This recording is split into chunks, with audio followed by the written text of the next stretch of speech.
Hi, I'm Sarah. My boss waited exactly 1 week after the company's most profitable quarter in history and fired me for making too much money. 17 years of 60-hour weeks, missed family dinners, and building his empire from the ground up, and his reason. My commission checks were embarrassing him in front of the board. He thought I'd just pack my desk and disappear quietly. But there was one tiny detail he forgot. One contract amendment buried in my original employment agreement that he never bothered to read. Next Monday, when he walks into that board meeting expecting to present record profits, he's going to discover that half his biggest clients just followed me out the door. And the best part?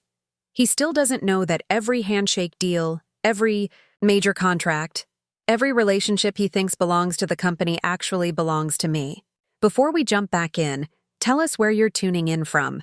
And if this story touches you, make sure you're subscribed, because tomorrow I've saved something extra special for you. I was expecting a routine performance review.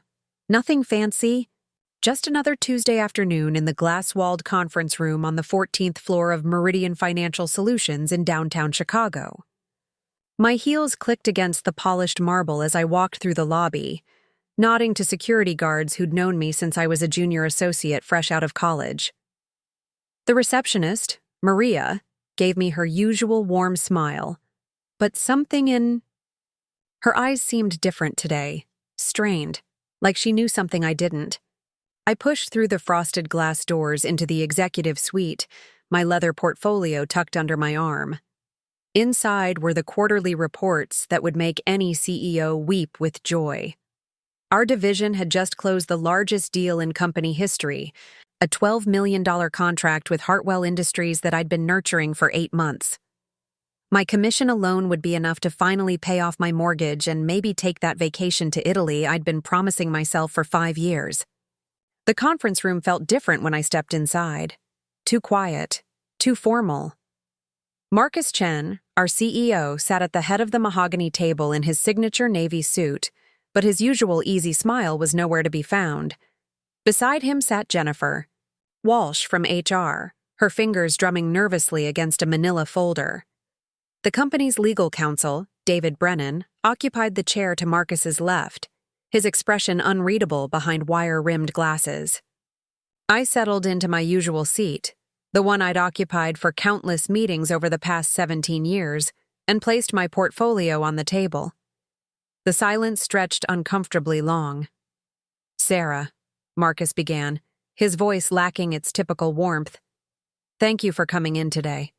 I know you were expecting to discuss your quarterly performance, and we will, but first we need to address some concerns that have come to the board's attention." My stomach tightened. Concerns? Our numbers were flawless.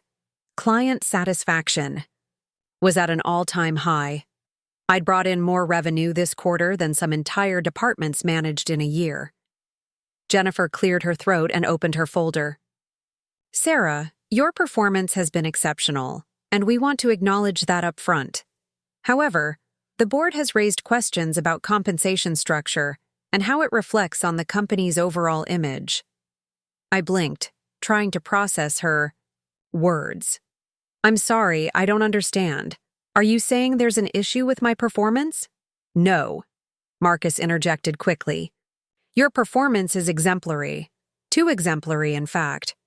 Your commission earnings this quarter exceed what some of our vice presidents make in salary. The board feels this creates an uncomfortable dynamic." The words hit me like ice water. Too exemplary. Too successful. I'd heard of companies firing people for poor performance, for misconduct, for downsizing. But being fired for making too much money? For being too good at my job? "I don't understand," I said slowly. "My commission structure was agreed upon when I was promoted to senior account executive 5 years ago. Every deal I've closed has been approved by this very board. The Hartwell contract alone will generate $12 million in revenue for the company. My commission is a small fraction of that." David Brennan shifted uncomfortably in his seat. "The board recognizes your contributions, Sarah. This isn't about your value to the company. it's about optics. When the board reviews quarterly compensation, reports and sees that a non-executive employee is earning more than department heads, it raises questions about our compensation philosophy. I felt my face flush. So you're penalizing me for exceeding expectations, for bringing in more money than anyone anticipated? Marcus leaned forward, his expression attempting sympathy but missing the mark entirely. We're not penalizing you, Sarah. We're restructuring. Effective immediately, we're capping commission earnings at $50,000 per quarter, with any excess being distributed to the general bonus pool for the entire sales team. The room spun slightly. $50,000. My commission this quarter alone was going to be over $120,000. They weren't just capping my earnings, they were stealing them.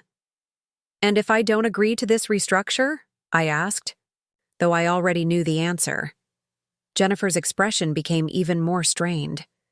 Sarah, we've prepared a generous severance package. 6 months' salary plus health benefits for the remainder of the year. We understand this is difficult, but the board feels this is the most equitable solution for everyone involved. Equitable. The word tasted bitter in my mouth. Equitable for whom? For the executives who couldn't stomach seeing someone beneath them on the org chart earn more than their inflated salaries. For the board members who'd rather redistribute my hard-earned commissions than acknowledge that maybe their compensation structure was the problem. Preparing and narrating this story took us a lot of time, so if you are enjoying it, subscribe to our channel. It means a lot to us. Now back to the story. I need to think about this, I said, my voice steadier than I felt. I'm afraid the decision has already been made, Marcus replied. We'll need your answer today. Either you accept the new commission structure and the corresponding salary adjustment, or we'll have to part ways. The salary adjustment. They were demoting me too. After 17 years of building relationships, of working weekends and holidays, of missing my daughter's soccer games and my father's birthday dinners, they were asking me to take a step backward so they could sleep better at night. I looked around the table at these people I'd considered colleagues, even friends. Marcus, who'd asked me to mentor his nephew when he started in sales. Jennifer, who'd confided in me during her divorce proceedings.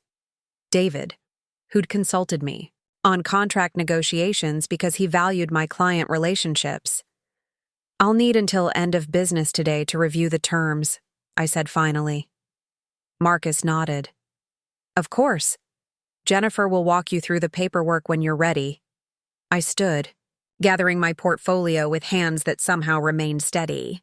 As I reached the door, Marcus called my name. Sarah, I want you to know this wasn't personal. You're one of the most talented salespeople we've ever had. In another company, with a different structure, you'd be running your own division by now. I paused, my hand on the door handle. You're right, Marcus. In another company, I would be running my own division. Thank you for reminding me of that. I walked out of that conference room with my head high, but inside, I was reeling. The elevator ride to my office felt endless. 17 years. I'd started at Meridian straight out of Northwestern, a eager 22-year-old with a business degree and dreams of making it in the corporate world. I'd worked my way up from cold-calling prospects to managing million-dollar accounts. I'd survived 3 economic downturns, 4 restructurings, and countless changes in leadership. My office was exactly as I'd left it that morning. Family photos lined my desk, awards and certificates covered one wall, and the view of Lake Michigan stretched endlessly beyond the floor-to-ceiling windows. This space had been my second home for nearly 2 decades. I'd closed more deals from this desk than any other salesperson in company history. I sat in my leather chair and opened my laptop, pulling up the client database I'd built painstakingly over the years. Every contact, every relationship, every carefully cultivated connection was documented in meticulous detail. My relationships with these clients went beyond business. They trusted me, relied on my expertise, valued my insights. They didn't do business with Meridian Financial Solutions because of the company's reputation or brand recognition. They did business with us because of me. A soft knock on my door interrupted my thoughts. My assistant, Rebecca, peeked in with a concerned expression. "Sarah, is everything okay? The meeting ended early and you look like you've seen a ghost." I managed a weak smile. "Just processing some unexpected news. Can you hold my calls for the rest of the afternoon? I need to review some documents." "Of course," she said, though her worried expression didn't fade. "Let me know if you need anything." After Rebecca left, I opened my desk drawer and pulled out the thick folder containing my employment contracts from over the years. Most employees never bothered keeping copies of old agreements, but my father had been a lawyer, and he'd drilled into me the importance of maintaining personal records. Every contract modification, every amendment, every change in terms was organized chronologically in clear plastic sleeves. I started with my original hire letter from 2007, a simple one-page document offering me a base salary of $38,000 plus standard commission structure. The language was basic, almost generic. But as I progressed through the years, watching my contracts evolve with each promotion and raise, the language became more complex, more specific. The game changer was buried in my 2019 Senior Account Executive Agreement. I'd been so focused on the salary increase and expanded commission structure that I'd barely paid attention to the fine print. But there it was, in paragraph 7, subsection C. Employee shall retain all client relationships and associated goodwill developed during the course of employment, with the understanding that such relationships are the result of employees' personal efforts and professional expertise. My heart began to race as I reread the clause. It was unusual language for an employment contract. Most companies insisted that client relationships belong to the organization, not individual employees. But in 2019, Meridian had been struggling to retain top talent, and they'd been willing to offer concessions to keep their best performers. I grabbed my phone and called my father, even though I knew he was probably in court. "Sarah," his familiar voice came through the speaker. "What's wrong? You never call during business hours." "Dad, I need your legal opinion on something. Hypothetically, if an employment contract states that an employee retains client relationships and associated goodwill, what does that mean practically?" There was a pause. That's unusual language for an employment contract. Most companies would never agree to that. But if it's in writing and properly executed, it would mean the employee could potentially take those relationships with them if they left the company. "Why are you asking?" I took a deep breath. "Because I think I'm about to quit my job, and I want to make sure I understand my rights." "Sarah," his voice became sharp with concern. "What happened? Are you okay?" "They're trying to cap my commission because I'm making too much money." "After 17 years, Dad. They're literally firing me for being too successful." The silence on the other end stretched long enough that I wondered if the call had dropped.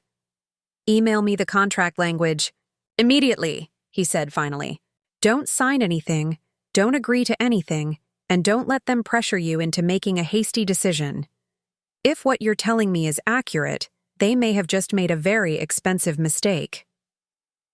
After hanging up with my father, I spent the next hour photographing every page of my employment agreements and emailing them to him. Then I opened my client database and began making a list. Not just any list, but a comprehensive breakdown of every major client relationship I'd developed, every contract I'd negotiated, every deal I'd closed.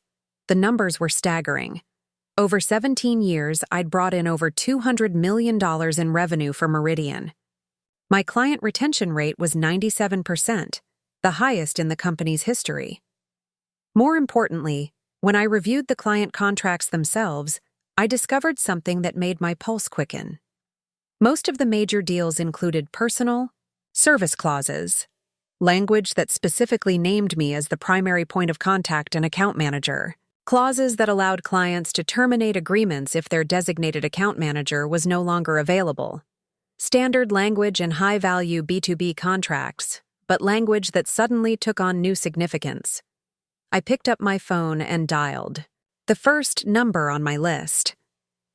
Hartwell Industries, this is Patricia speaking. Patricia, it's Sarah Chen from Meridian. Is Robert available for a quick call? Robert Hartwell had been my client for 6 years. Our relationship had evolved from purely professional to genuinely friendly. He'd attended my daughter's high school graduation. I'd been a guest at his son's wedding.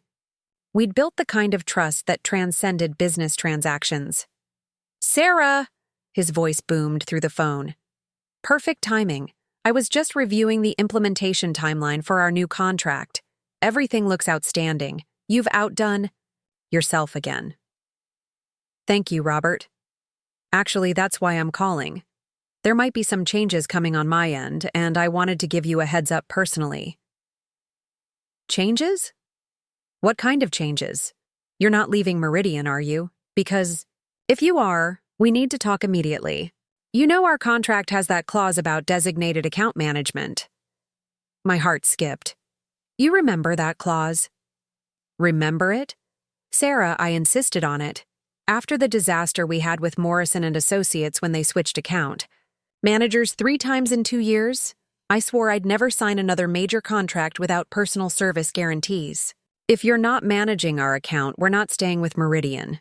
It's that simple. I closed my eyes, feeling a mixture of vindication and terror.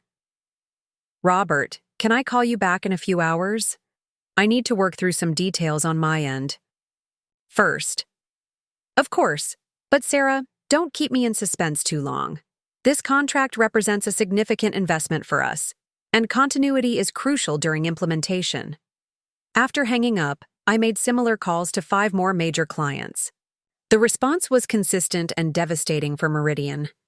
Every single one of them had similar personal service clauses. Every single one of them made it clear that their relationship was with me, not the company.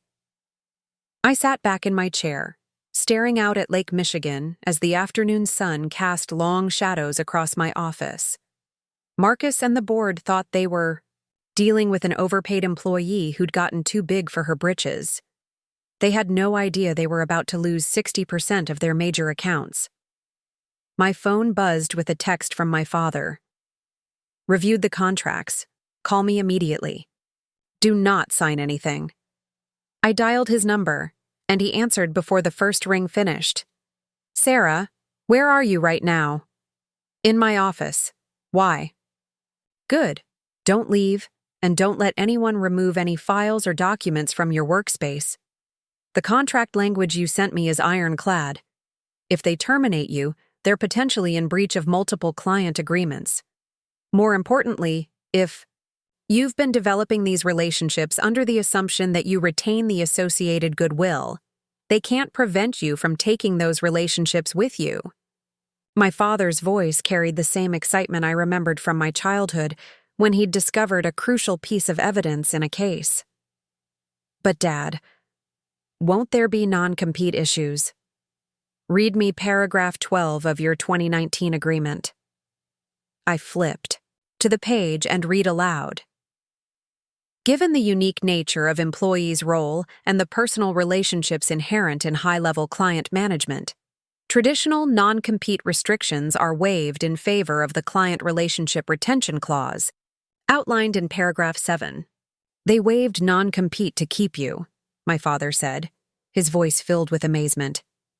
Sarah, I've been practicing law for 35 years, and I've never seen a company give an employee this much protection. They were so worried about losing you to a competitor that they essentially gave you ownership of your client relationships.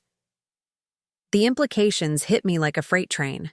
Not only could I leave Meridian, but I could take my clients with me. Legally, ethically, contractually. Dad, what if I wanted to start my own company? The pause on the other end was brief. With your client base and this contract language, Sarah, you wouldn't just be starting a company. You'd be starting a company with a guaranteed $60 million in annual revenue from day one. I looked around my office one more time, seeing it with fresh eyes. This wasn't my prison. It was my launching pad. Dad, I need to make some calls. Can you draft a resignation letter for me? Something that references the contract language and makes it clear I'm exercising my rights under the client relationship retention clause? Already working on it, he said. Sarah, I'm proud of you. They tried to push you down, but you're about to show them what happens when you underestimate someone who's been quietly building an empire for 17 years. After hanging up, I opened my laptop and began drafting emails. Not resignation. Letters, not angry manifestos, but business proposals. Proposals to my clients for a new kind of partnership. One where they'd receive the same exceptional service they'd come to expect, but with lower fees, more personalized attention, and direct access to the person who'd been managing their accounts all along. I crafted each email carefully, professionally, making it clear that I was exploring new opportunities and wanted to ensure continuity of service for all my clients. I didn't disparage Meridian. I didn't have to. The facts spoke for themselves.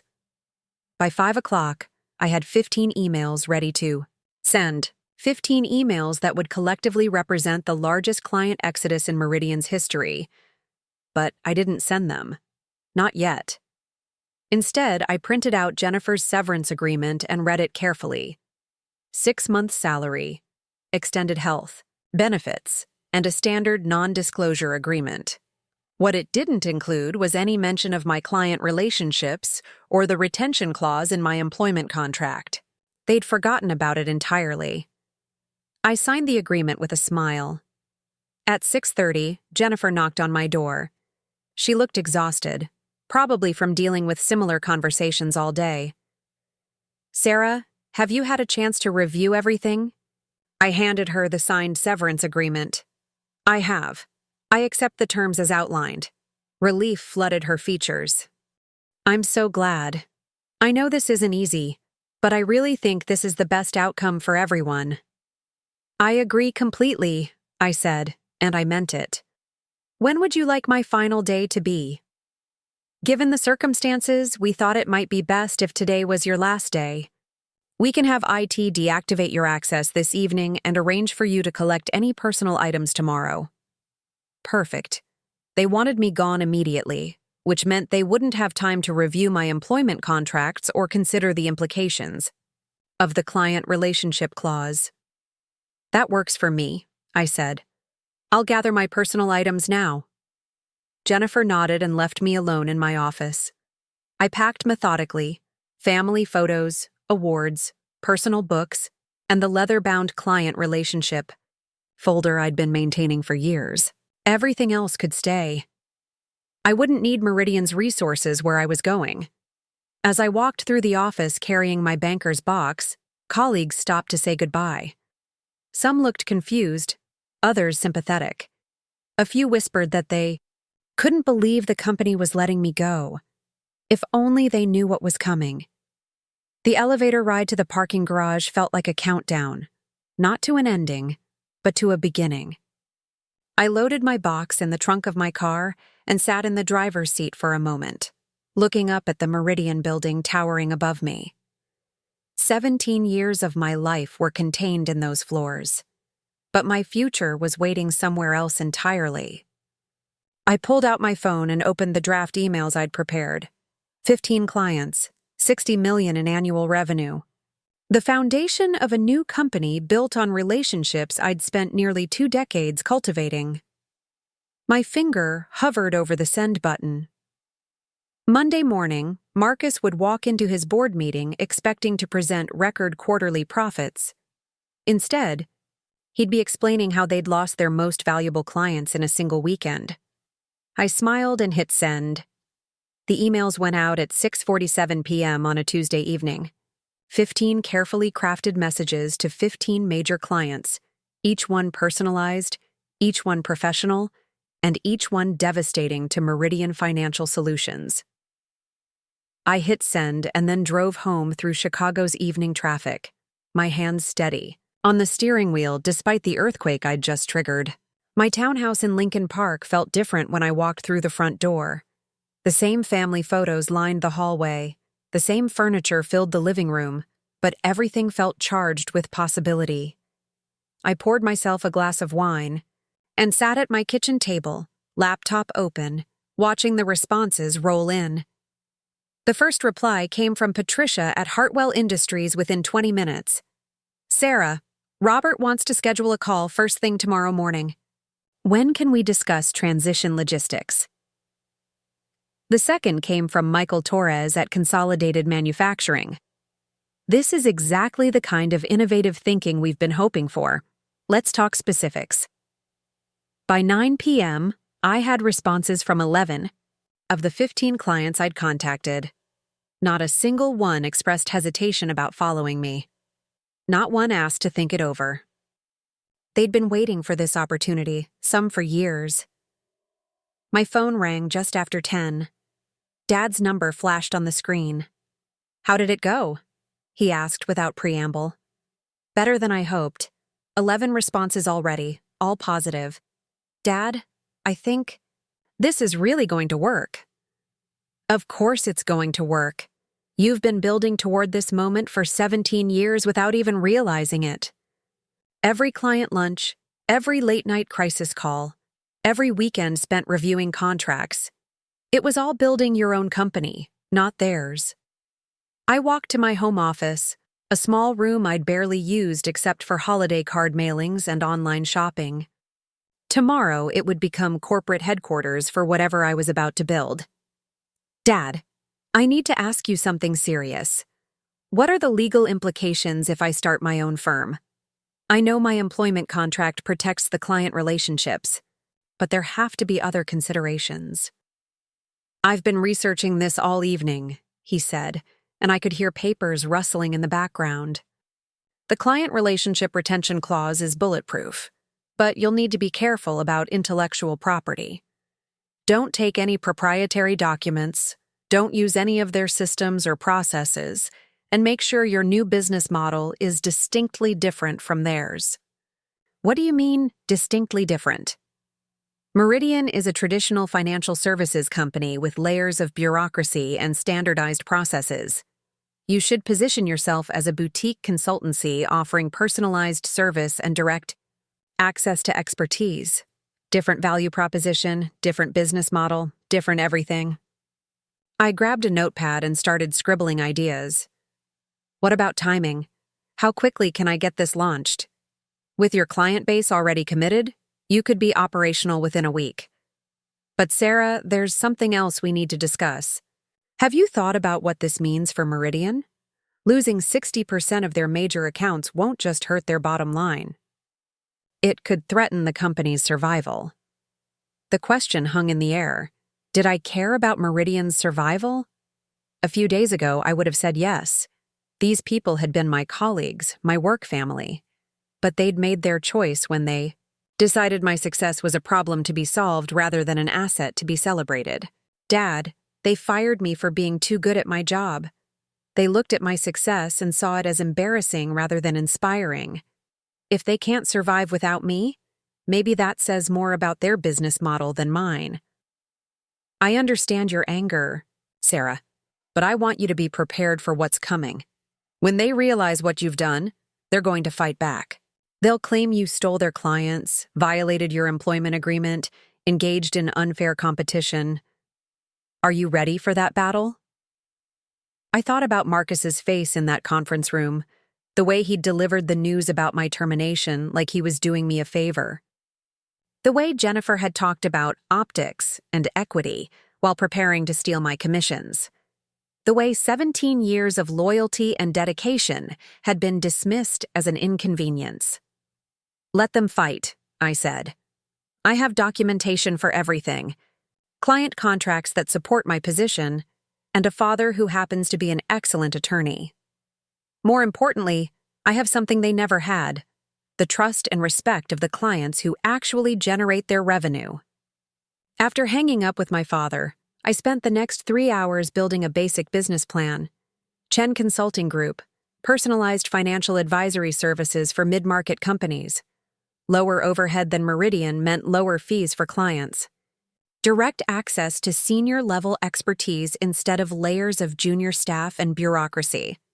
customized solutions instead of cookie-cutter packages. By midnight, I had a rough financial projection that made my pulse race. With just the 11 clients, who'd already responded positively, my new firm would generate approximately $45 million in annual revenue. Even after expenses, office space, staff, and taxes, I'd be looking at personal income that dwarfed anything I'd ever made at Meridian. Wednesday morning arrived with an October chill that made the city feel electric. I woke up at 5:30 a.m. earlier than I had in years, not because I had to, but because I was too excited to sleep. For the first time in decades, I was working for myself. My phone was already buzzing with messages. 3 more clients had responded overnight, all expressing interest in following me to my new venture. A 4th had forwarded my email to their parent company's CFO with a note. This is the kind of thinking we need across all our divisions. I made coffee and sat down to read the responses more carefully. What struck me wasn't just their enthusiasm, but their relief. These weren't just business decisions. They were escape routes. Client after client mentioned frustrations with Meridian's bureaucracy, their difficulty reaching me directly, their concerns about junior staff being assigned to their accounts. Robert Hartwell's response was the most telling. Sarah, we've been hoping for something like this for years. The amount of time we waste dealing with multiple layers of approval at Meridian is extraordinary. The idea of working directly with you, without corporate interference, is exactly what our company needs. At 8 a.m., I called Patricia to schedule Robert's requested meeting. We settled on a video conference for 10 a.m., which gave me 2 hours to prepare a proper presentation. I spent those 2 hours creating something I'd never been allowed to do at Meridian. A completely customized service proposal.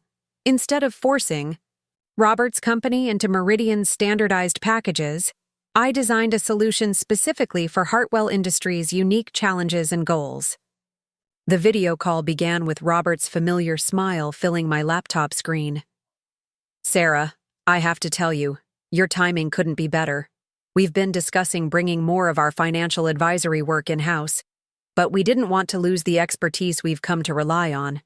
This proposal solves both problems.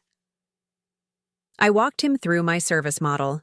Direct access to me for all strategic decisions, a dedicated team of hand-picked specialists for implementation, quarterly strategy sessions instead of annual reviews, and fee structures based on results rather than hours billed.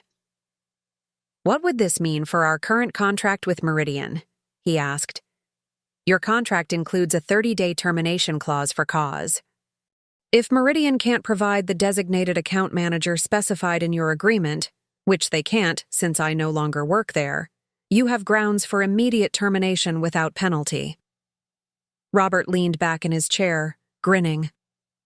Sarah, I've been in business for 25 years, and I've never seen someone turn a firing into an opportunity like this. When can we get started?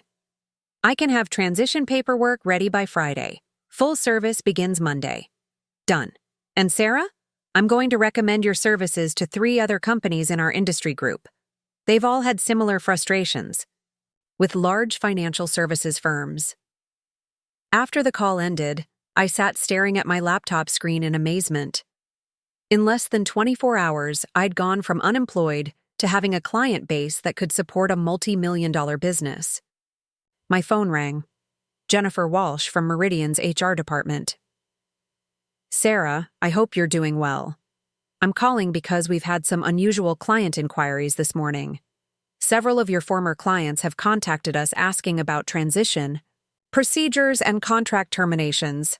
I wanted to make sure you understood the terms of your severance agreement regarding client contact. I pulled up the severance agreement I'd signed the day before and read the relevant section aloud.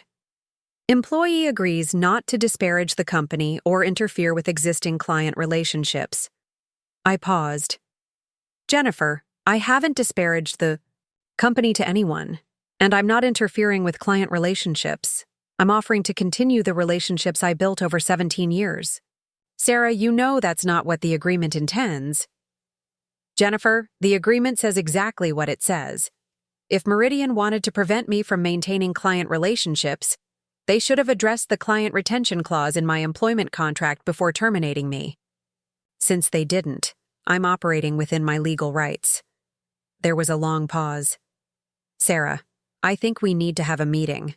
This situation is more complicated than anyone anticipated. I'm available to meet, I said calmly. But my position isn't going to change. I'm starting my own consulting firm, and I'm offering services to clients who choose to work with me. Everything I'm doing is legal, ethical, and explicitly protected by the employment agreement Meridian asked me to sign. After hanging up, I immediately called my father. They're panicking, I told him. Jennifer wants to meet, which means they've figured out what's happening. Good. Panic means they're realizing the magnitude of their mistake. But Sarah, be very careful in any meetings with them. They're going to try to intimidate you, threaten legal action, maybe even offer to reverse the termination. Don't let them manipulate you. What if they offer me my job back? Do you want your job back? I thought about the question seriously.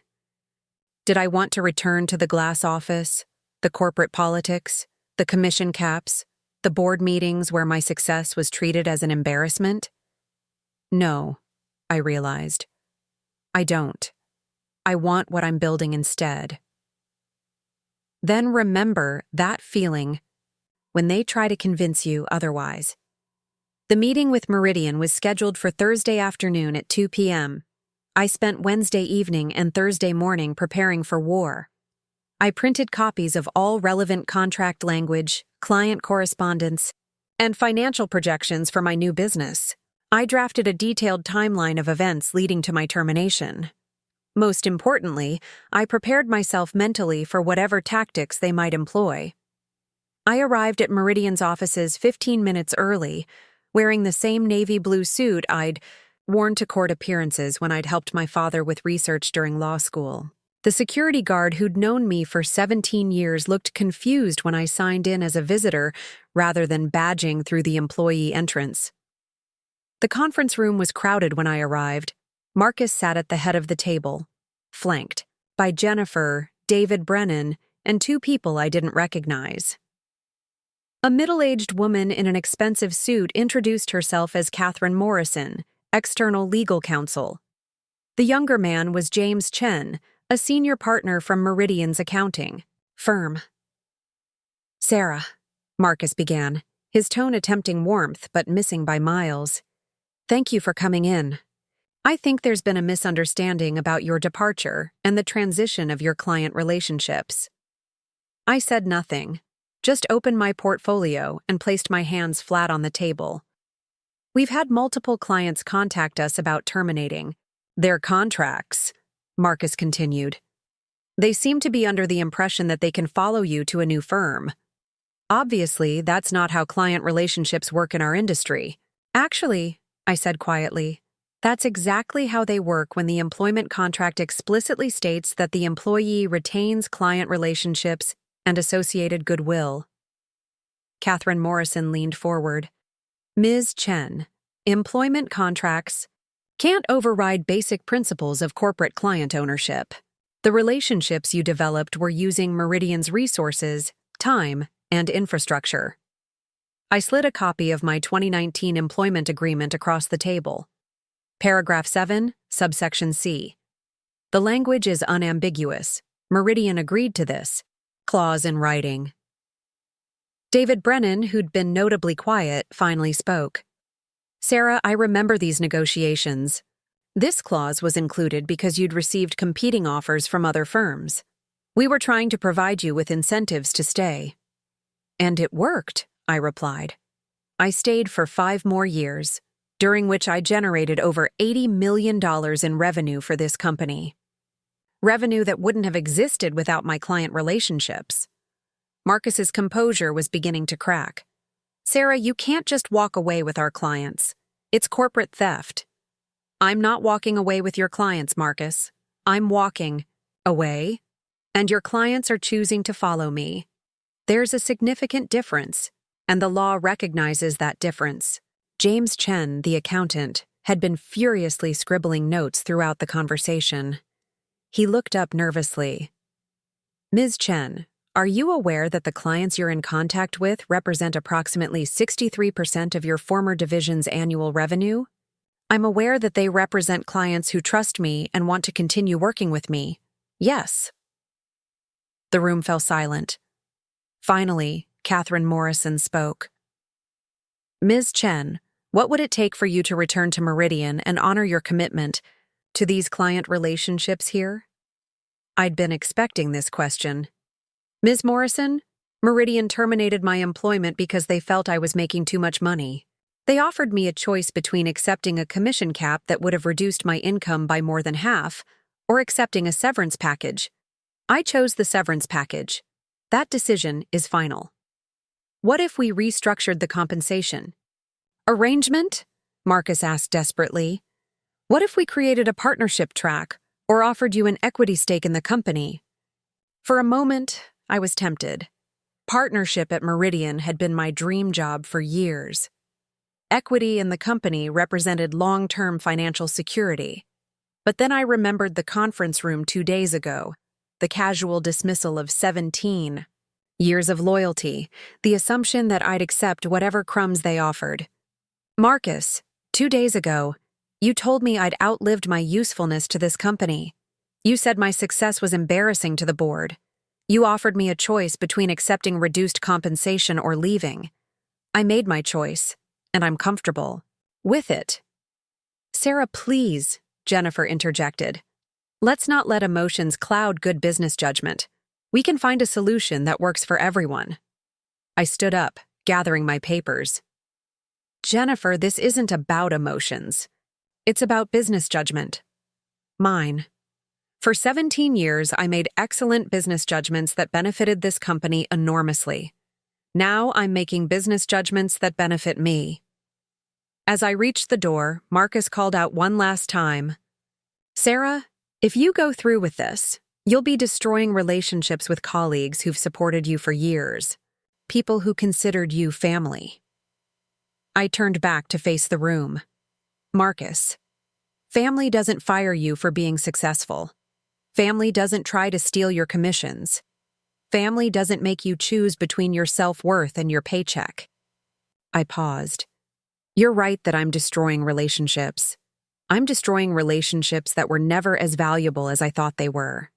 I walked out of Meridian Financial Solutions for the second time in 3 days. But this time, I wasn't carrying a box of personal belongings. I was carrying the contracts and commitments that would build my new company. That evening, I sat in my home office reviewing responses from potential clients. The word was spreading quickly through professional networks. Companies that had never been Meridian clients were reaching out, intrigued by the idea of boutique financial consulting from someone with my track record. My phone buzzed with a text from my daughter Emma, who was in her senior year at Northwestern. "Mom, saw your LinkedIn post about starting your own firm. Dad told me what happened at Meridian. I'm proud of you for standing up for yourself. Can't wait to hear more about your plans." I smiled, realizing that Emma would graduate into a world where her mother owned her own business rather than working for someone else's dream. The example I was setting wasn't just about professional success. It was about self-respect, about knowing your worth, about refusing to accept less than you deserve. Friday morning, I signed the lease on a small office space in downtown Chicago. Nothing fancy, just 3 offices, a conference room, and a reception area. But it was mine.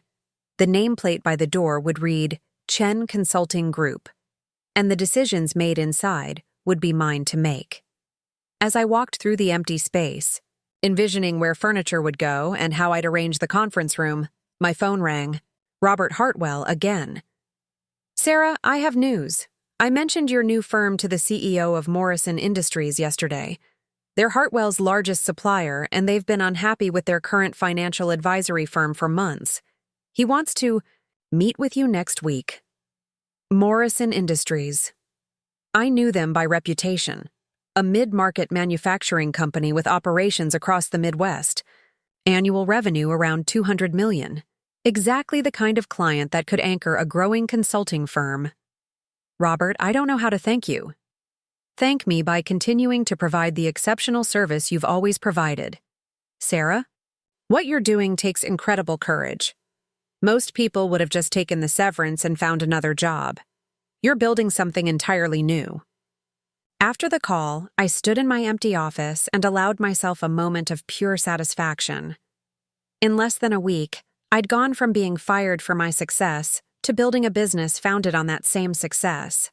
The fear and uncertainty I'd felt in Meridian's conference room had transformed into excitement and determination. Monday morning would indeed be fun. While Marcus was explaining to his board how they'd lost their most profitable clients, I'd be sitting in my own office, building something that could never be taken away from me. The best part wasn't just the money or the independence. It was the knowledge that every relationship I'd built, every skill I'd developed, every late night and weekend I'd sacrificed had been an investment in my own future, not someone else's. They'd tried to diminish me, and instead, they'd liberated me. Sometimes the best thing that can happen to you is being pushed out of a situation that was never worthy of your talents in the first place. Monday morning arrived with the crisp promise of October in Chicago. I woke up at 5:30 a.m., not from an alarm, but from pure anticipation. Today wasn't just the official launch of Chen Consulting Group, it was the day Marcus would discover exactly what his difficult decision had cost Meridian Financial Solutions. I dressed carefully in a charcoal gray power suit that I'd bought but never worn to Meridian. It had felt too bold, too expensive, too much like I was trying to compete with the executives rather than support them. Today, it felt perfect. I was no longer supporting anyone else's vision, I was embodying my own. The coffee shop near my new office was bustling with the Monday morning crowd. I ordered my usual, black coffee, no sugar, and found a small table by the window. From here, I could see the entrance to my building, where a small bronze plaque now read, Chen Consulting Group, Suite 1205. Such a simple thing, but seeing my name on that building directory had made me unexpectedly emotional on Friday when I'd picked up the keys. My phone buzzed with a text from Rebecca, my former assistant at Meridian. Heard through the grapevine that you started your own firm. Congratulations. Also heard they're in full panic mode. 3 executives called emergency meetings over the eye. Weekend. Thought you should know. I smiled, sipping my coffee. The emergency meetings were exactly what I'd expected. By now, Marcus would have received termination letters from at least 8 major clients, each citing the personal service clause that allowed them to exit their contracts without penalty when their designated account manager was no longer available. At 7:45 a.m., I walked into my new office space for the first day of business. The furniture had been delivered on Friday. A sleek glass desk, modern conference table, comfortable chairs that invited collaboration rather than intimidation. Everything was clean, efficient, and designed to make clients feel heard rather than processed. My first appointment was at 9 a.m. with Linda Martinez, the CFO of Consolidated Manufacturing. Linda had been one of my most challenging clients at Meridian, not because she was difficult, but because she asked the kind of probing questions that required real expertise to answer. The junior staff at Meridian had always struggled with her accounts, which meant I'd been handling her company's needs personally for 4 years. Linda arrived exactly on time, which didn't surprise me. She was the kind of person who treated punctuality as a sign of respect, and I'd always appreciated that about her. "Sarah," she said, settling into the chair across from my desk. "I have to admit, when I got your email last week, my first thought was, it's about time. You've been operating at a level that was clearly beyond what Meridian could support. Thank you, Linda. I'm excited to show you what we can accomplish when we're not limited by corporate bureaucracy and standardized solutions." For the next hour, we discussed Consolidated Manufacturing's specific challenges: cash flow optimization during seasonal fluctuations, expansion financing for their new facility in Milwaukee, and strategic planning for potential acquisitions. These were complex issues that required nuanced understanding of their industry, their company culture, and their long-term goals. At Meridian, I would have had to run every recommendation through 3 levels of approval, conform to standardized service packages, and bill according to predetermined hourly rates that often penalized efficiency. Today, I could offer exactly what Linda needed: customized solutions, direct implementation, and pricing based on value delivered rather than time consumed. Sarah, this is exactly the kind of strategic thinking we've been hoping for, Linda said as our meeting concluded. When can we formalize the engagement? I can have a proposal to you by Wednesday, with implementation beginning as early as next Monday. Perfect. And Sarah? I've already mentioned your new firm to 2 colleagues who've been frustrated with their current financial advisors. Expect calls from Patterson Industries and Midwest Logistics within the next few days. After Linda left, I sat at my desk reviewing the notes from our conversation. This was what I'd been missing at Meridian: the ability to truly listen to clients without worrying about how their needs would fit into predetermined service categories. The freedom to recommend solutions based on what was best for them, not what was most profitable for my employer. My phone rang. Emma, calling from Northwestern. Mom, I'm between classes, but I had to call. Jessica's mom works at Morrison Industries, and apparently their CEO is meeting with you this afternoon. Mom, Morrison Industries is huge. This is incredible. I felt a surge of pride, not just in my business success, but in the example I was setting for my daughter. Emma was watching. Her mother refused to accept limitations, choose independence over security, and build something from scratch at age 45. Emma, I want you to remember this moment, I said. Not because of the business success, but because of what it represents. Sometimes the best thing that can happen to you is being forced out of a situation that was holding you back. Mom, you're like a real-life inspiration story. I can't wait to tell my entrepreneurship professor about this. At 11 a.m., I received a call that I'd been both expecting and dreading. Marcus Chen, no relation, despite sharing a last name, Meridian's CEO, was on the line. Sarah, I think we need to have another conversation. This situation has escalated beyond what anyone anticipated. Marcus, I'm not sure what you mean. I'm running a consulting firm, providing services to clients who choose to work with me. Everything I'm doing is completely legal and ethical. Sarah, you know that's not the issue. The issue is that you're using relationships you developed while employed by Meridian to compete directly against us. That feels like a betrayal of the trust we placed in you. I took a deep breath, reminding myself to stay professional despite the anger building in my chest. Marcus, let me be very clear about something. You didn't place trust in me. You fired me. You told me I was making too much money, embarrassing the board, and no longer fitting with your company's image. You asked me to choose between accepting a 50% pay cut or leaving. I left. Now you're upset that I'm succeeding outside of your control. That's not fair, Sarah. We were trying to find a solution that worked for everyone. No, you were trying to find a solution that worked for your board members who couldn't handle seeing someone in my position earn more than they thought I deserved. The difference is important. There was a long pause. What would it take for you to consider returning? We could discuss partnership, equity participation, maybe even a seat on the board. For a moment, I was quiet. A year ago, even a month ago, the offer of partnership at Meridian would have been a dream come true. But sitting in my own office, with my name on the door and my vision driving every decision, the offer felt almost insulting. Marcus, 3 weeks ago, that offer would have changed my life. Today, it feels like you're asking me to give up ownership of my future to become a highly paid employee again. I'm not interested. Sarah, please think carefully about this. Starting your own firm is risky. You're giving up security, benefits, the support system of an established company. What if it doesn't work out? What if it does? I replied. Marcus, for 17 years, I built other people's dreams. Now, I'm building my own?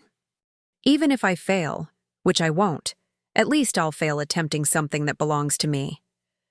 After hanging up, I felt a sense of finality that was both terrifying and exhilarating. There was no going back now, not that I wanted to. Every bridge with Meridian had been definitively burned, and I was surprisingly okay with that. At 1 p.m., I had lunch with Dr. Amanda Richardson, a business strategy consultant who'd been recommended by my father.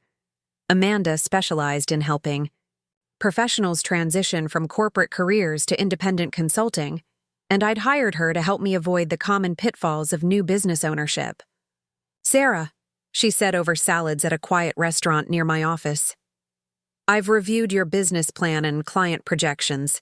I have to say, I've never seen someone launch a consulting firm with this much momentum. Most people spend months trying to land their first client. You started with 8 confirmed contracts. I've been fortunate, I said. The client relationships were already there. Fortunate? Sarah, those relationships didn't exist by accident.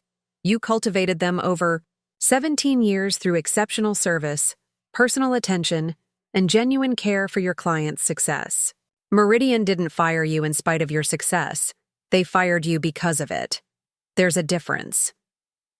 Amanda leaned forward, her expression serious. I want to talk to you about something important. Right now, you're running on adrenaline and righteous anger, which are powerful motivators. But sustainable business success requires more than emotional fuel.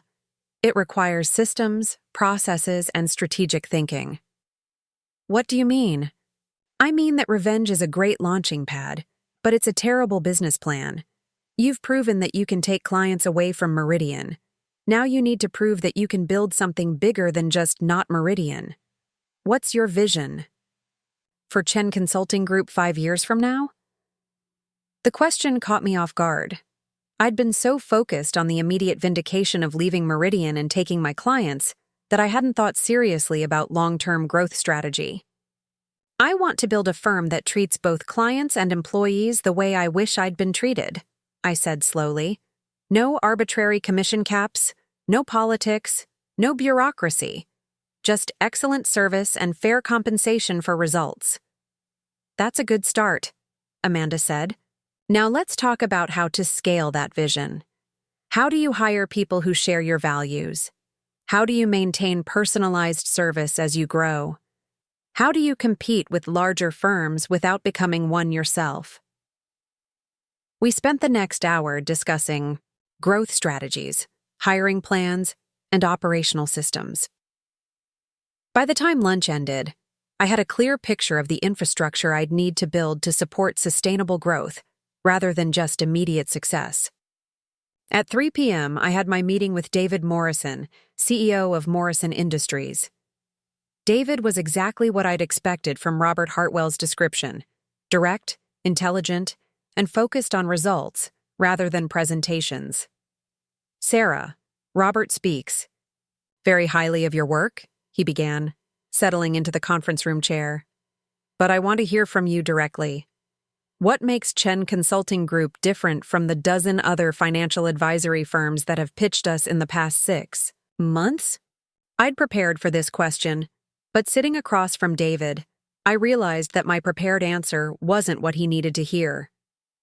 David, most financial advisory firms are selling you their systems, their processes, their standardized solutions. I'm selling you something different. My personal attention, my expertise, and solutions designed specifically for your company's unique challenges.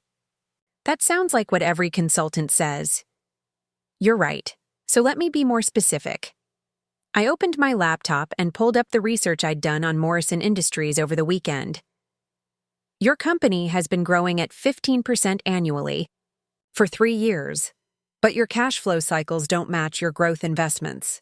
You're profitable on paper but cash poor in practice, which limits your ability to capitalize on opportunities. David's eyebrows raised slightly. Go on.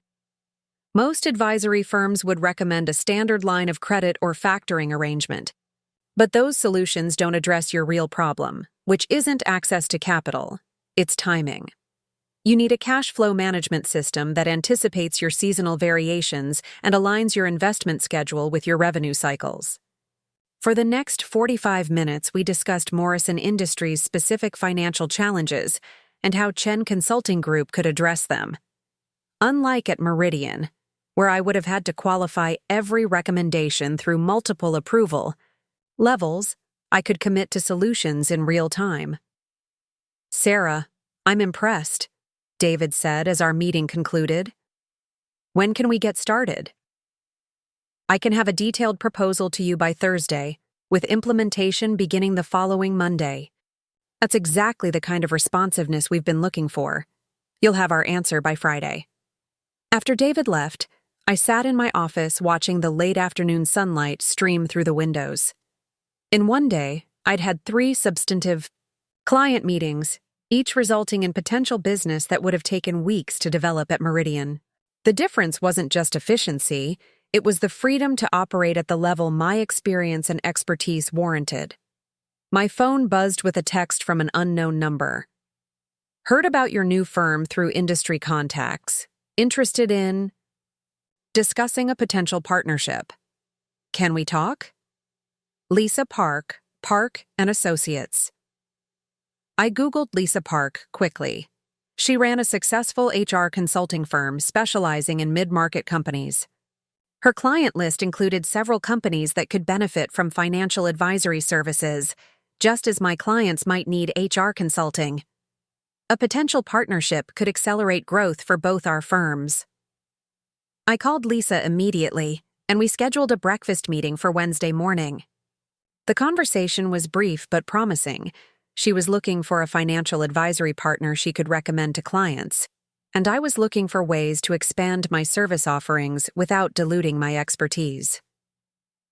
At 5 p.m., I received an email. That made me pause. It was from Jennifer Walsh at Meridian, but the tone was completely different from our previous conversations. "Sarah, I need to speak with you confidentially about something important. Can we meet for coffee tomorrow morning? This isn't about the client situation, it's about something else entirely. Please call me." I stared at the email, trying to imagine what Jennifer might want to discuss.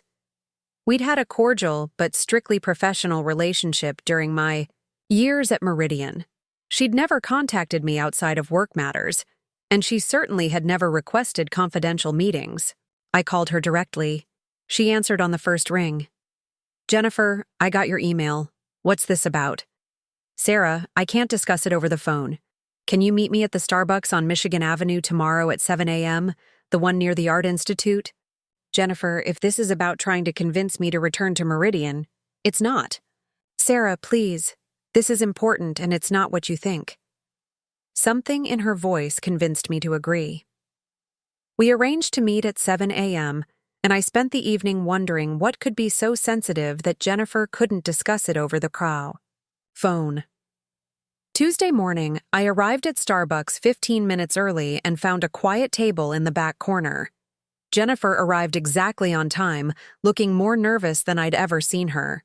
She ordered a large coffee and sat down across from me, glancing around as if she was worried about being overheard. "Sarah, I need to tell you something about your termination. Something that wasn't part of the official decision." My stomach tightened. "What do you mean?" "The board didn't initiate the discussion about your commission structure. Marcus did. He came to the board 3 weeks before your termination and told them that your earnings were creating morale problems in the sales department." "Morale problems?" "He said other salespeople were complaining that your success made them look bad, that clients were requesting you specifically and bypassing other account managers. He presented it as a team dynamics issue rather than a performance issue." I felt anger building in my chest.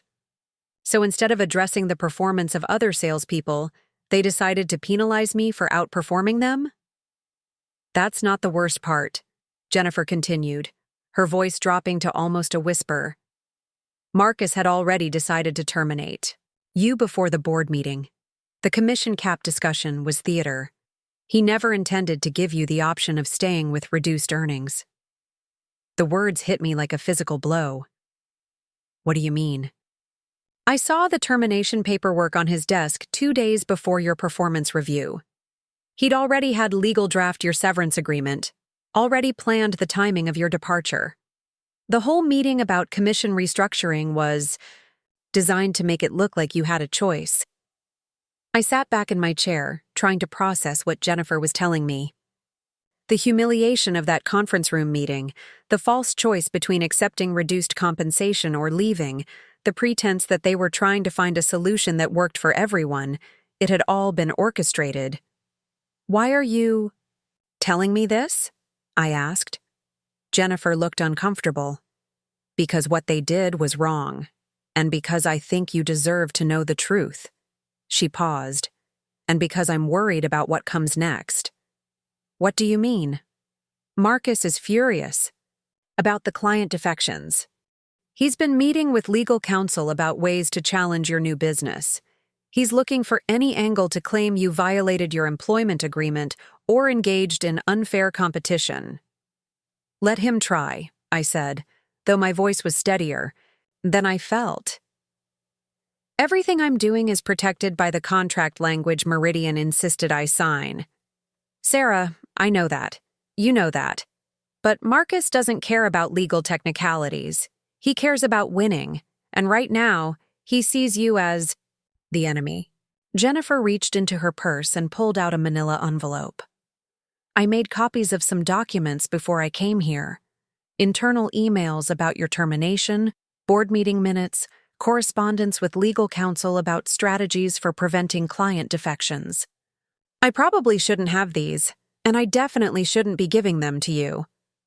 I stared at the envelope. "Why are you doing this?" "Because I've worked in HR for 15 years, and I've never seen someone treated the way you were treated. Because your termination wasn't about company policy or board decisions. It was about one person's ego." She pushed the envelope across the table. "Because sometimes doing the right thing is more important than keeping your job." I took the envelope, feeling its weight in my hands. "Jennifer, if they find out you gave me these documents, they won't find out unless you tell them. And even if they do, I'm tired of being complicit in decisions that I know are wrong." After Jennifer left, I sat in the coffee shop for another 20 minutes, staring at the sealed envelope. Part of me wanted to open it immediately to see what secrets Meridian's leadership had been keeping. But another part of me wondered if I needed to know. I was building something new and positive. Did I really want to be dragged back into Meridian's drama? Finally, I slipped the envelope into my briefcase unopened. I had more important things to focus on than Marcus's machinations. I had a business to build, clients to serve, and a future to create. As I walked back to my office, my phone rang. Robert Hartwell again. "Sarah, I have news that I think you'll find interesting. Morrison Industries isn't the only company that's heard about your new firm. Word is spreading quickly through our industry association. I've fielded 4 calls in the past 2 days from CEOs asking for your contact information." 4 calls? Companies in Ohio, Michigan, and Wisconsin.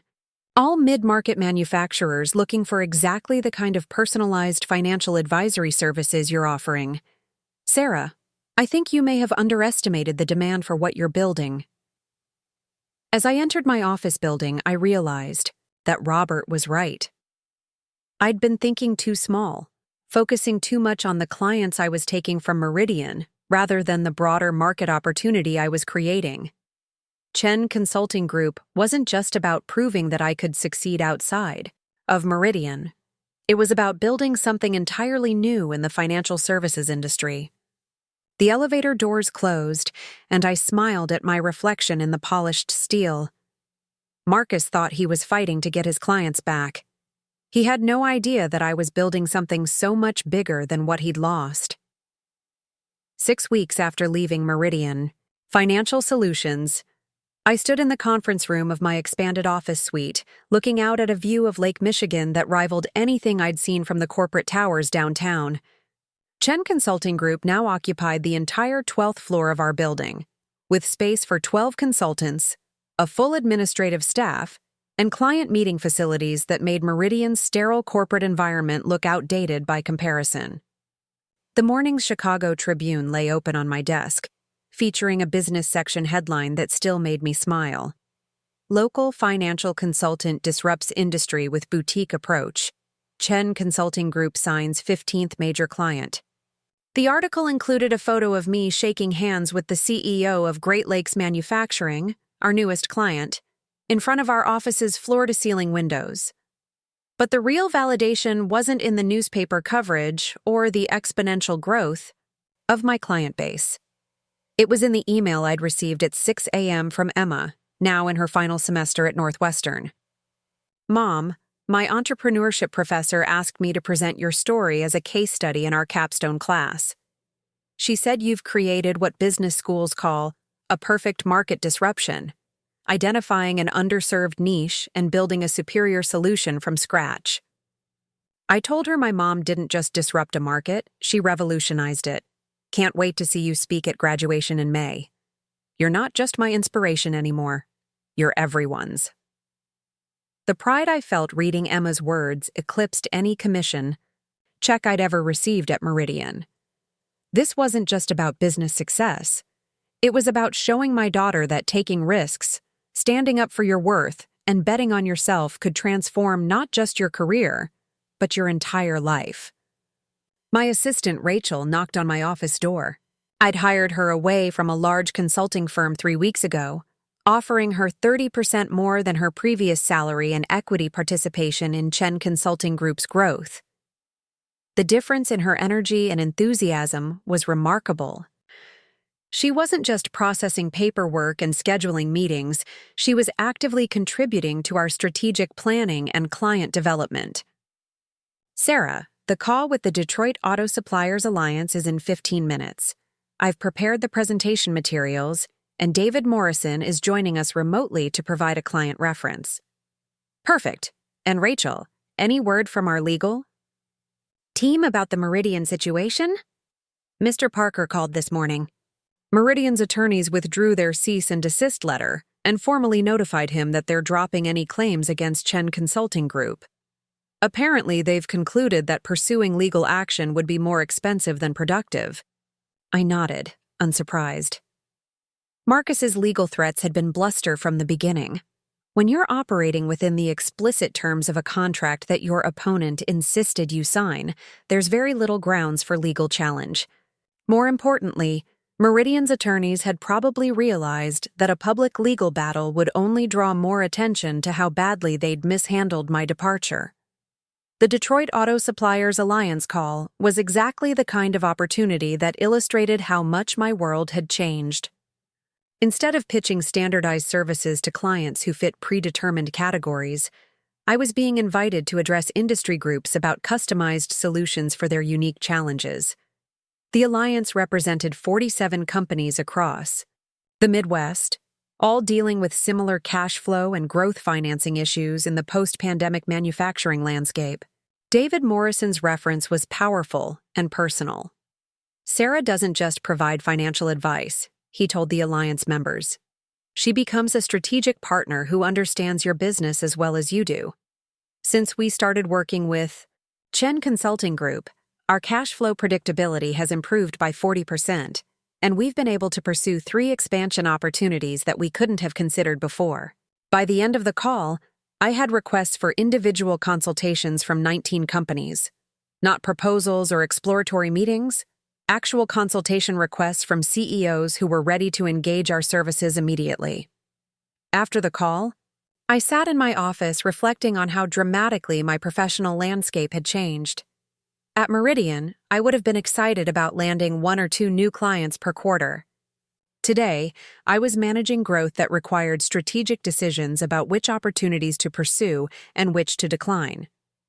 My phone buzzed with a text from Lisa Park, the HR consultant who'd become both a business partner and a close friend. Lunch at 1 p.m.? I have news that you're going to love. Lisa and I met at a small Italian restaurant that had become our regular spot for business discussions. She was practically vibrating with excitement when I arrived. "Sarah, remember the partnership we discussed between our firms?" I just got off a call with Midwest Regional Bank. They want to pilot a comprehensive business services program, combining financial advisory, HR consulting, and strategic planning for their commercial clients. They specifically mentioned your reputation for innovation and asked if Chen Consulting Group would be interested in anchoring the financial services component. I set down my water glass, trying to process what Lisa was telling me. Midwest Regional Bank was one of the largest commercial lenders in the region, with business clients ranging from small family operations to mid-market corporations with hundreds of millions in annual revenue. "Lisa, that's not just a partnership opportunity. That's a complete game changer. How many clients would we be talking about?" "Initially, about 120 companies. But Sarah, this could scale nationally. Midwest Regional has been looking for ways to differentiate their commercial services from larger banks. A comprehensive advisory partnership could be exactly what sets them apart."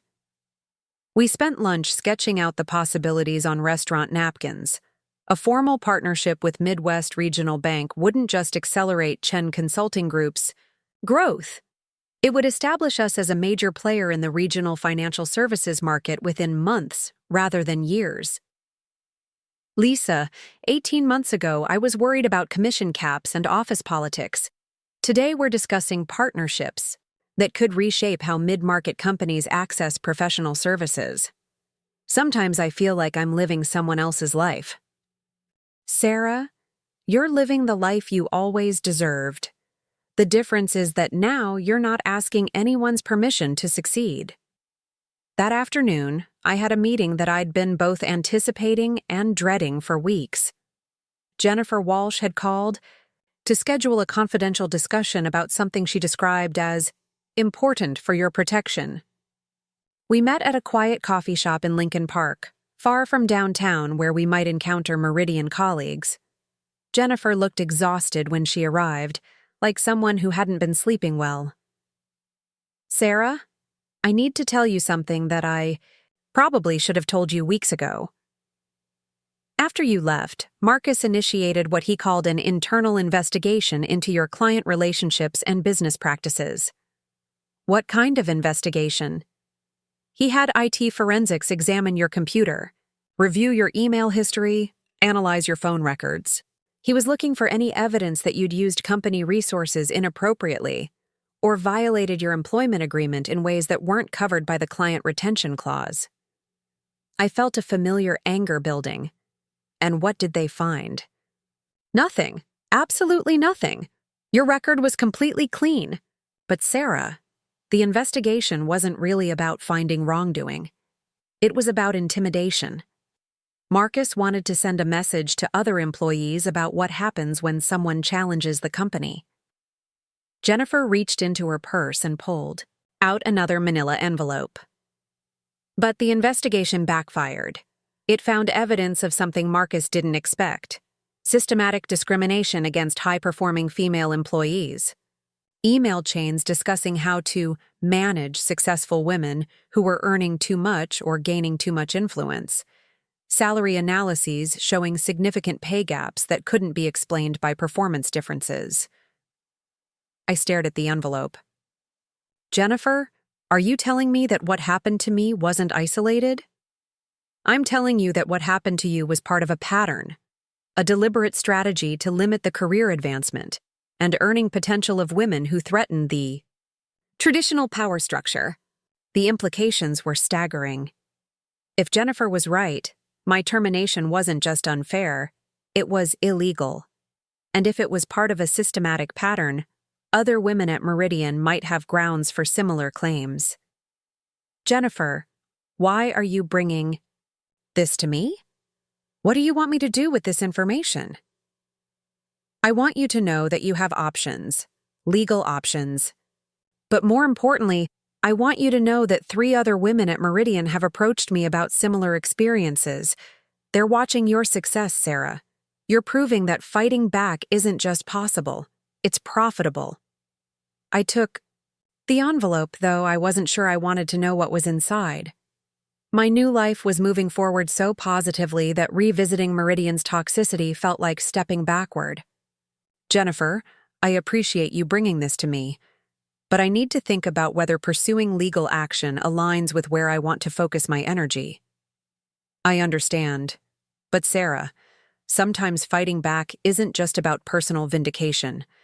Sometimes it's about changing systems so other people don't have to go through what you went through. That evening, I sat in my home office reviewing the documents Jennifer had provided.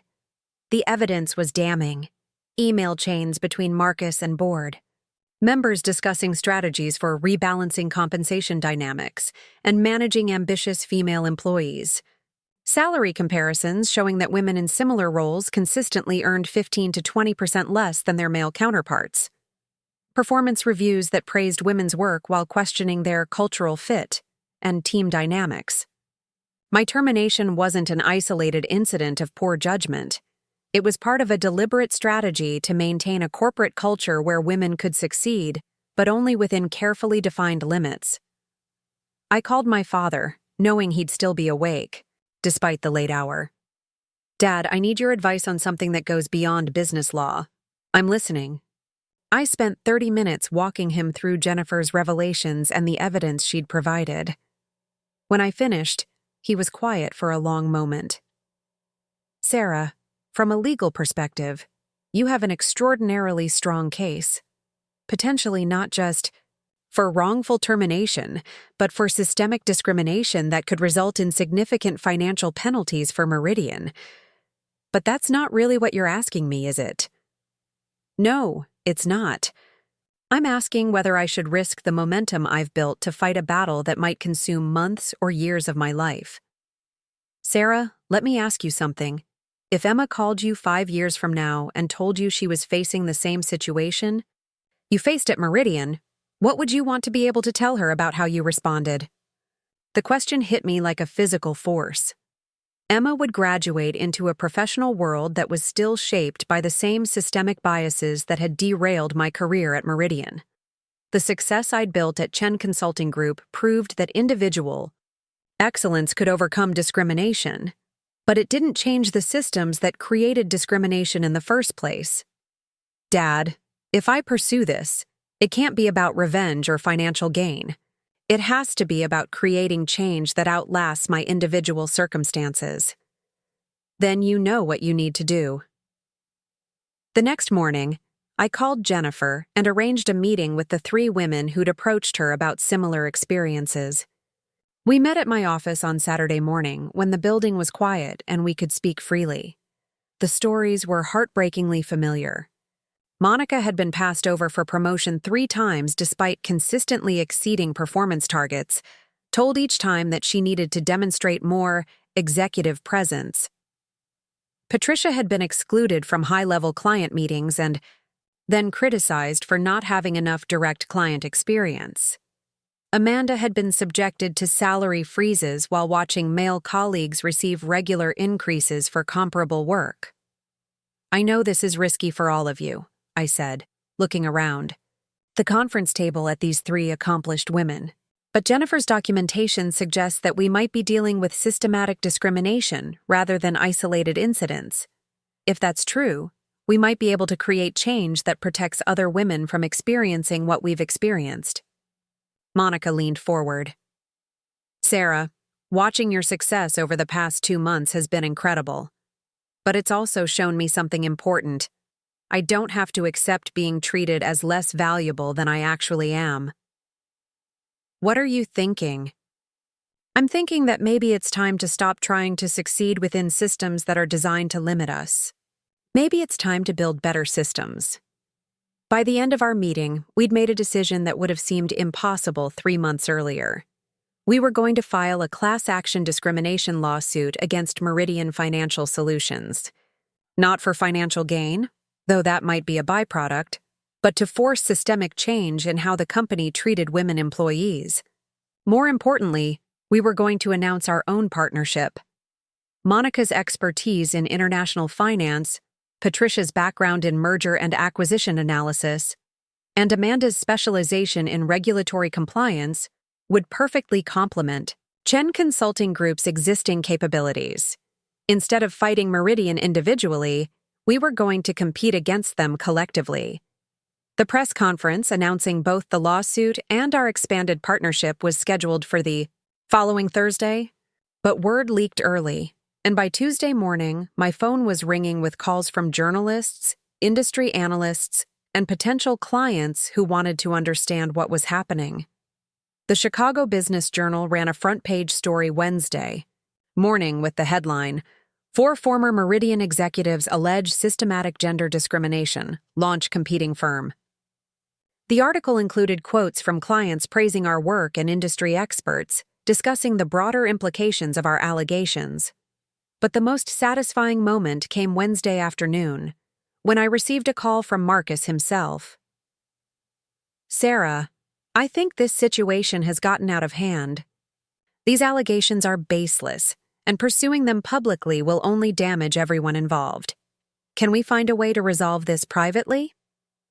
Marcus, 3 months ago, you told me I was making too much money and embarrassing your board. You offered me a choice between accepting a 50% pay cut or leaving. I made my choice then, and I'm comfortable with the choices I'm making now. "Sarah, please, let's be reasonable. What would it take for you to reconsider this lawsuit?"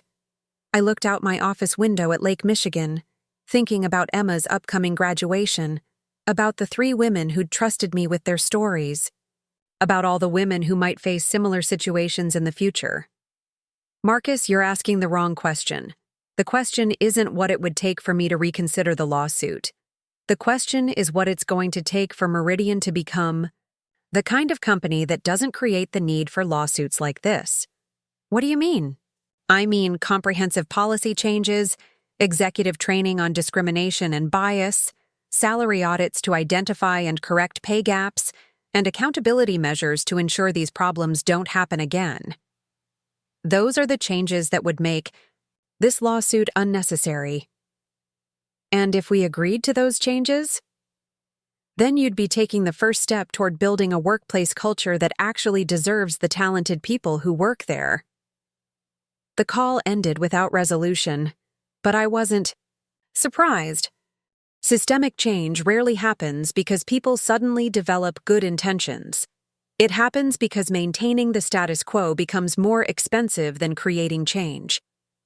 Thursday's press conference was held in Chen Consulting Group's main conference room with representatives from local media, industry publications, and several professional organizations in attendance. I stood at the front of the room with Monica, Patricia, and Amanda, feeling a sense of purpose that transcended individual business success. We're here today not just to announce legal action, but to demonstrate what's possible when talented women are free to operate at their full potential, I began. Chen Consulting Group's growth over the past 3 months proves that there's enormous market demand for innovative financial services. Our expanded partnership proves that collaboration produces better results than competition. And our legal action proves that we're no longer willing to accept systemic discrimination as a normal part of professional life. The questions from reporters were sharp and informed. They wanted to know about specific instances of discrimination, about the evidence supporting our claims, about our business plans and growth projections. But the question that stayed with me came from a young female journalist at the end of the session. "Ms. Chen, what would you say to women who are facing similar situations but feel like they can't risk their careers to fight back?" I thought about my own fear 3 months earlier, about the security I'd given up, about the risks I'd taken with no guarantee of success. I'd say that the biggest risk isn't fighting back. It's accepting limitations that prevent you from reaching your full potential. I spent 17 years trying to succeed within a system that was designed to contain my success. The most liberating thing I ever did was stop asking permission to be excellent and start building something where excellence was expected and rewarded. 6 months later, I stood on Northwestern University's graduation stage, delivering the commencement address to Emma's graduating class. The lawsuit against Meridian had been settled out of court, with the company agreeing to implement comprehensive policy changes and establish a fund for women's professional development. More importantly, Chen Consulting Group had grown to employ 23 people and serve clients across the Midwest, with expansion plans for the East Coast already in development. But as I looked out at 500 graduating seniors, including my daughter in the third row, I realized that the most important measure of success wasn't financial growth or legal victories. It was the example we'd set for the next generation of professionals entering the workforce. "Class of 2025, I said, my voice carrying across the auditorium.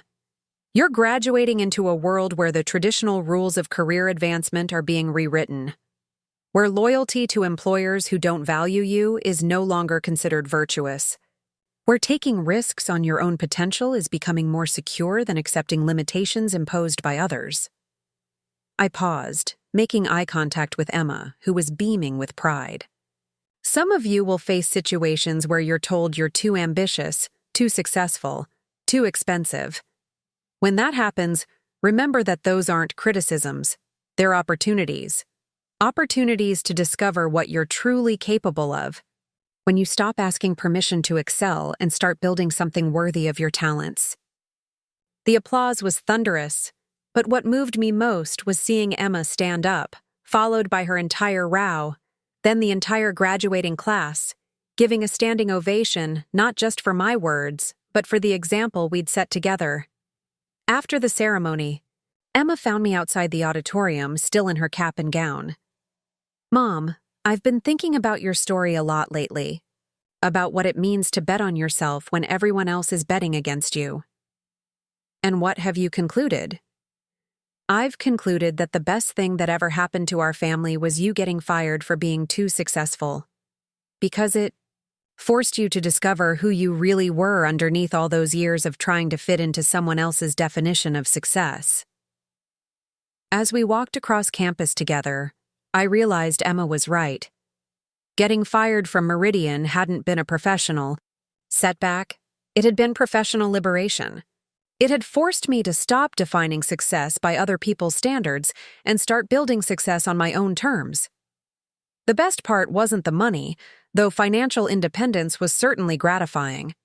It wasn't the recognition, though seeing Chen Consulting Group featured in national business publications was satisfying. It wasn't even the legal victory, though systemic change was important.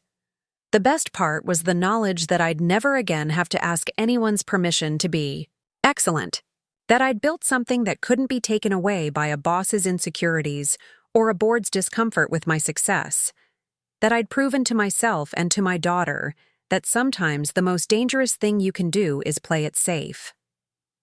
Standing in my office that evening, looking out at Lake Michigan as the sun set over Chicago, I thought about Marcus's phone call 6 months earlier. He'd asked what it would take for me to reconsider the lawsuit, as if legal action was the real threat to his company. He'd never understood that the lawsuit wasn't the threat.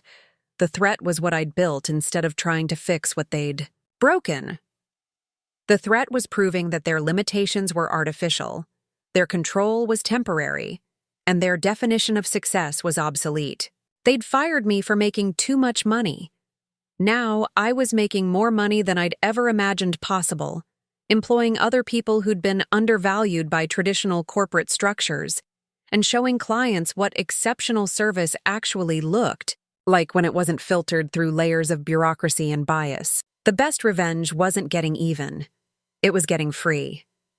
And once you're free, you realize that revenge was never the point. Success was the point. Excellence was the point. Building something meaningful was the point.